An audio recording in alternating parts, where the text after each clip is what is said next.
30 sociétés de construction ont manifesté devant la chambre de commerce à Mbatountjazak, banderole à la main pour le paiement de leurs dus. L'État malgache doit 7 milliards à 30 entreprises de construction dans la région à Lochamangour, une dette datant de plus de 3 ans.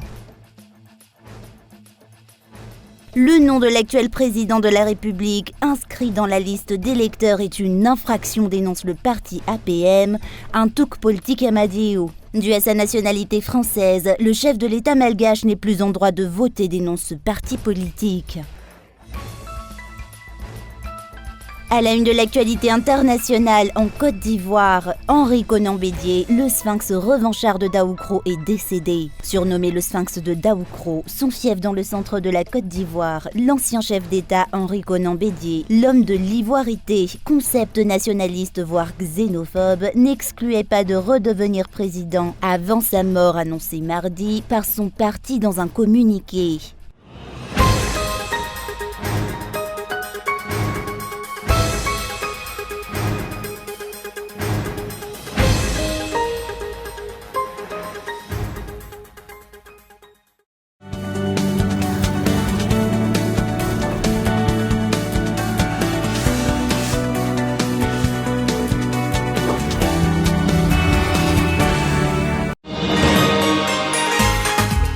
Manahirana mihitsy ny manenjika sy manolo-kosy ny zaza rehefa izy mitetipetika be iny. Lasa mora sy mahafinaritra andra nefa izany hatramin'izay nampiasako ny kosy kilaoty Molfix izay. Rovitika, alaka ary ampidiriko indray ny vaovao. Avaliko tsara ilay kosy teo aloha dia ariako avy eo. Samy faly ery izaho sy ireo zanako. Dia tahaka izany ny faritany hafaliana rehefa miaraka amin'ny Molfix. Ho antsika mamamo rehetra, andao mampiasa kosy kilaoty Molfix ho an'ny zalantsika mba hitondra fifaliana hatrany. Molfix, mitombo amin'ny fifaliana.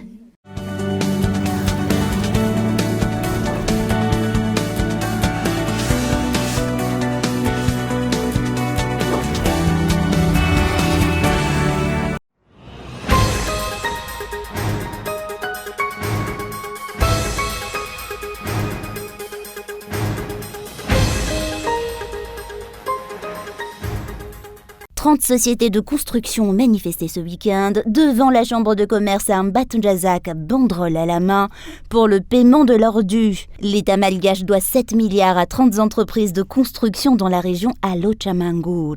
Une dette qui n'a pas encore été honorée par les dirigeants actuels. Or, les travaux promis à l'État malgache ont été effectués il y a 3 ans. Toutes les procédures nécessaires pour la réclamation de leur paiement ont été engagées, mais ces entrepreneurs n'ont toujours pas été payés. Ils lancent un appel au président de la République pour le règlement de ces arriérés dans les plus brefs délais. Nous vous demandons de débloquer notre argent, vu que les travaux ont été achevés. Depuis maintenant 3 ans, la population bénéficie déjà des infrastructures que nous avons construites. Nous n'avons jamais procédé à une telle doléance, mais nous sommes désormais pauvres. Nous avons même vendu nos camions. Certains en sont même décédés. Cette manifestation n'est encore qu'une première étape pour interpeller les autorités compétentes, selon les explications reçues. Ils attendent dans le calme une réponse à leurs réclamations avant d'entamer une prochaine étape. Les réclamations vont s'intensifier selon ces entrepreneurs. Nous avons tout fait pour être payés, mais on nous dit d'attendre un coach de la région qui est dans la commission. Nous ne savons même pas qui est notre coach. Ces entreprises de construction de la région à Lochamangour ne sont pas les seules à subir les problèmes financiers suite au non-paiement de leur rémunération. Environ 230 entreprises de construction de routes ont aussi récemment réclamé leur paiement pour les services fournis à l'État malgache. Une partie de ces sociétés a été payée, mais d'autres continuent de réclamer leurs dus. Des fournisseurs malgaches ont aussi réclamé leur paiement sans grand résultat, selon les explications reçues. De nombreux impayés de l'État malgache n'ont toujours pas été honorés, tandis que d'autres surgissent. C'est au tour des entreprises de construction d'Alochamangour de réclamer leur argent à l'heure actuelle.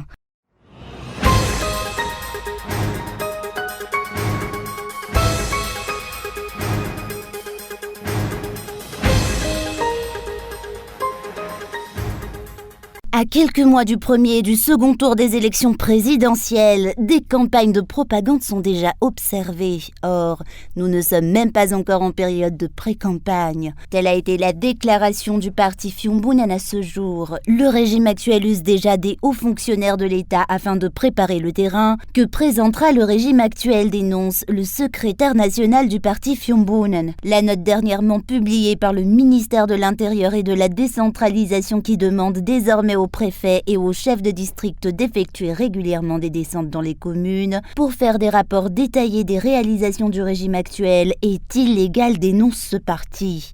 Cette tâche incombe aux députés, a-t-il déclaré ce jour. C'est de la pure propagande, dénonce ce parti politique. À l'approche des élections présidentielles, nous avons besoin d'apaisement. Nous ne pourrons aboutir à cet apaisement qu'en respectant les lois en vigueur. Aucun parti politique ne se place en-dessus de la loi. Les lois s'appliquent à tout le monde, que ce soit pour les élus, pour les simples citoyens ou pour les responsables nommés à leur poste. Le régime actuel a fait de la propagande depuis longtemps, dénonce ce parti politique, mais aucune mesure n'a été prise par les responsables en charge de ces infractions. Pourquoi le régime actuel n'a pas distribué ses vélomoteurs plus tôt? Pourquoi ne le faire que maintenant, à l'approche des élections? Pourquoi ne procéder à l'octroi de tous ces cadeaux au niveau des communes, des districts et des régions que maintenant? C'est pour amadonner ses représentants étatiques, pour que ces derniers soutiennent le président de la République actuelle. Le député de Mourafenbe maintient que la note dernièrement délivrée par le ministère de l'Intérieur et de la décentralisation démontre une peur panique du régime actuel face aux prochaines élections. Les dirigeants actuels n'ont pas hésité à user des hauts fonctionnaires et des administrateurs civils pour amadouer la population malgache, a-t-il déclaré ce jour.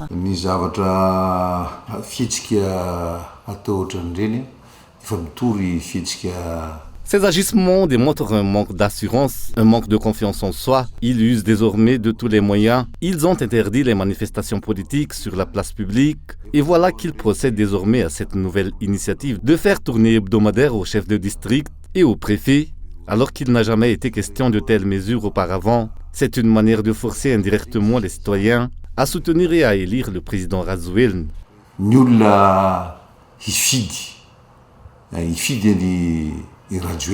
Le dépôt de candidature des candidats aux prochaines élections présidentielles auprès de la Haute Cour constitutionnelle sera officiellement ouvert le 23 août 2023, conformément au calendrier électoral. Les observateurs de la vie nationale et les citoyens attendent de découvrir le nombre de candidats aux élections de cette année. Les élections présidentielles de 2018 comptaient 36 candidats.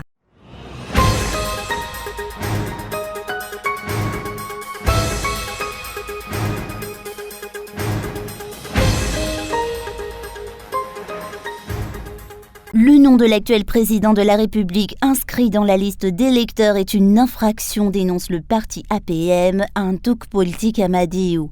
Suivant les chiffres publiés par la CENI, environ 11 40 000 électeurs sont actuellement inscrits dans la liste électorale, mais dû à sa nationalité française, le chef de l'État malgache n'est plus en droit de voter, dénonce ce parti politique.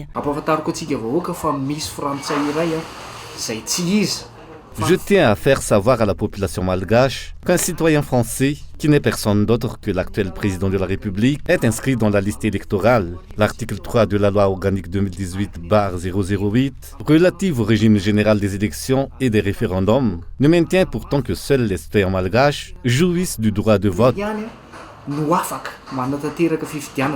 De nombreuses anomalies sont actuellement pointées du doigt par le parti APM dans le cadre de la mise en œuvre des élections dans le pays.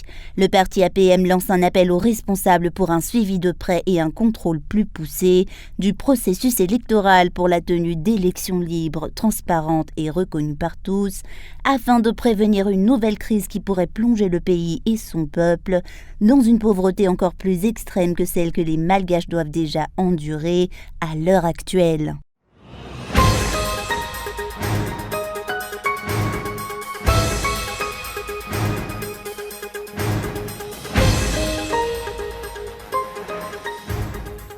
Le ministère de la Culture doit cesser les actes d'ingérence dans les affaires de l'OMDA, l'Office malagasy du droit d'auteur. Telle a été la déclaration des représentants des artistes affiliés à l'OMDA ce jour. Ces artistes réclament le respect des lois en vigueur et des règlements internes qui régissent l'OMDA et les institutions par ce ministère. Les litiges entre le ministère de la Communication et de la Culture et de l'OMDA ne sont toujours pas résolus suite aux agissements du ministère, dénoncent ces artistes. Des réclamations relatives à la situation qui prévaut ont été transmises ce jour. Le ministère de la Communication et de la Culture procède actuellement à de nombreuses infractions, dont l'ingérence dans les affaires internes de l'OMDA selon les artistes qui y sont affiliés. Au cours de ces 5 dernières années, le ministère de tutelle n'a rien apporté de bon aux artistes malgaches, dénonce-t-il.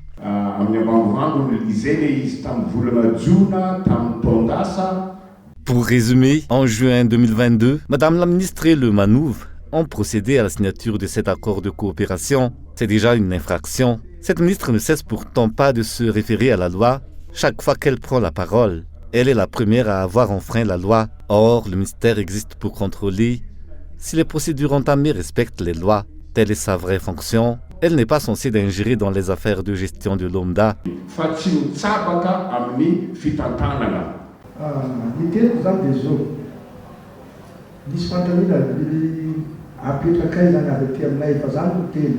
Ce que nous souhaitons savoir, ce que la ministre gagne à semer le trouble au niveau de l'OMDA, quel intérêt perçoit-elle et quel type d'intérêt perçoit aussi le ministère dans cette affaire. C'est l'intérêt commun qui doit pourtant être considéré. Peut-être y a-t-il une personne ou deux envers qui elle nourrit une certaine haine et sacrifie l'OMDA pour servir ses intérêts personnels.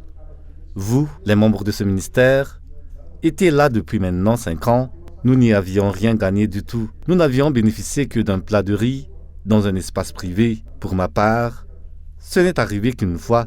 Ceci est une déclaration à l'intention du ministère. Nous vous prions de vous abstenir, de vous mêler de nos affaires en inter. Veuillez vous retirer, s'il vous plaît. Priez de s'abstenir. Les artistes continueront de lutter pour le droit des auteurs et des artistes regroupés au sein de l'OMDA selon les explications. L'actuel conseil d'administration de l'OMDA demeure contesté suite à des élections qui ont présenté des irrégularités, dénoncent ces artistes. Ils réclament ainsi une nouvelle assemblée générale afin de procéder à l'élection de nouveaux membres du conseil d'administration.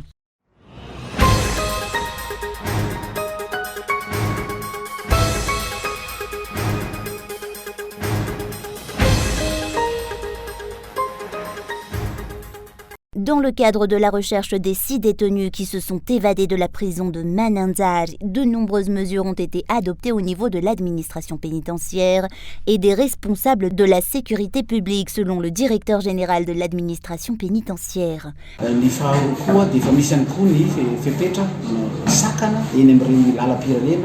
Des barrages ont été instaurés au niveau des routes nationales de Mananzar. Des contrôles et des barrages sont aussi présents dans les gares routières et dans les ports pour retrouver ces 6 évadés.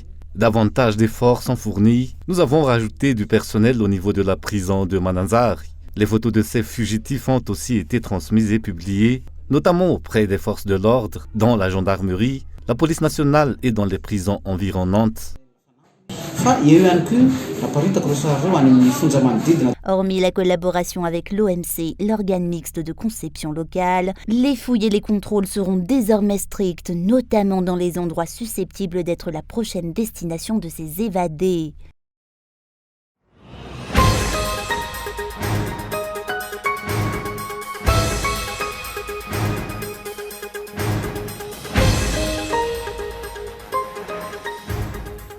Les agriculteurs font actuellement face à une invasion d'insectes qui s'attaquent à leur culture. Certaines cultures sont dévastées à 100% lorsque les pesticides ne sont pas utilisés à temps. Des chercheurs locaux ont réussi à produire un pesticide 100% bio afin de résoudre ce problème.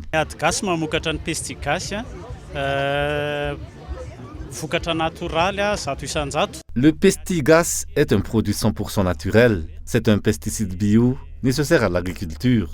C'est un produit à base de nez ou de la plante appelée 150 maladies. Nous produisons essentiellement de l'engrais et des pesticides.